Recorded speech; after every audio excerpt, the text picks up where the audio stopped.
To get started with ClaimMD, and that is our integrated clearinghouse with MyTherapyWizard, you will go into ClaimMD pricing and you can select which one you want to start with. If you are new to billing, you may want to start here at the basic, but you can click at the ones that you are interested in, and you can always change your subscription later. So basically, once you do that, you will log in, and I'm going to pause just a second and log in. Whenever you log in, they're going to send you like an OTP code through email or text. Okay, I am logged into my test account with ClaimMD, and I just want to sort of show you where you'll start. You'll go to settings and you'll want to put in all of your practice information here.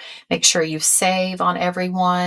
You will do the same thing for your account information to put in your practice name.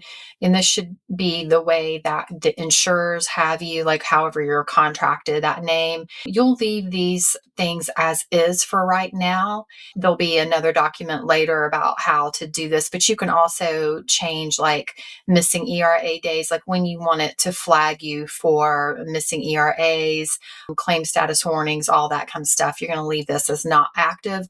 When you go to the vendor settings, you can go ahead and search MyTherapyWizard, and that will come up, and make sure you save it. Why did that not? I must not have something in here right. Let's see. Therapy. There we go. There we go. Vendor access. When you do that, you'll want to determine what kind of access. So I would go ahead and do the full access. So that way you don't have to come back and forth between MyTherapyWizard and here, but you can change it to whatever. Just if you go no access or limited, then you won't have full functionality on MyTherapyWizard. Claim filters, I've left that alone, and I don't have basically the documents will just show your customer service agreement and your subscription details.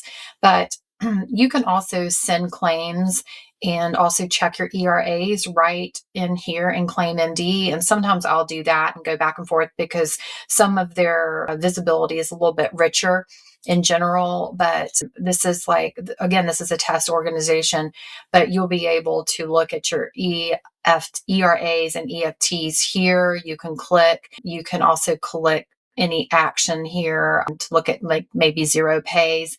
You can also do eligibility through here, but the main thing that you need to do before you start, after you do settings, is go to provider enrollment.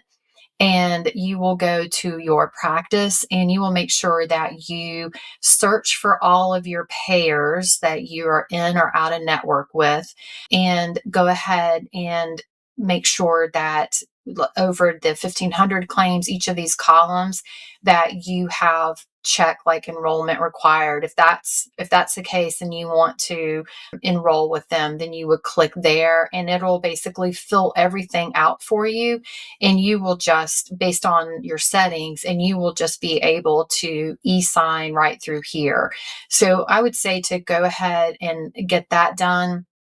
And that way you know exactly where you are, because obviously you can't submit claims or do eligibility unless this part is done. Now, even though this says enrollment required, I do want to say, in case you are wondering, you do have to be credentialed direct and contracted directly with that insurance group before you can do any of this part. So that part can't be done through ClaimMD or through MyTherapyWizard. You will have to go through that insurance and do your contract or whatever. But then after that, you will be able to go here and you can check eligibility.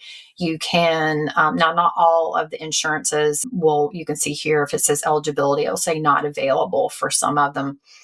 You can also go in through payer search. If you know the payer number, you can just put it right in here, or you can put like Tennessee or whatever part of the name is, and it'll kind of help you to filter the list. But this is a good place to get started. And I've had a lot of, it's been very easy for me to use ClaimMD so far.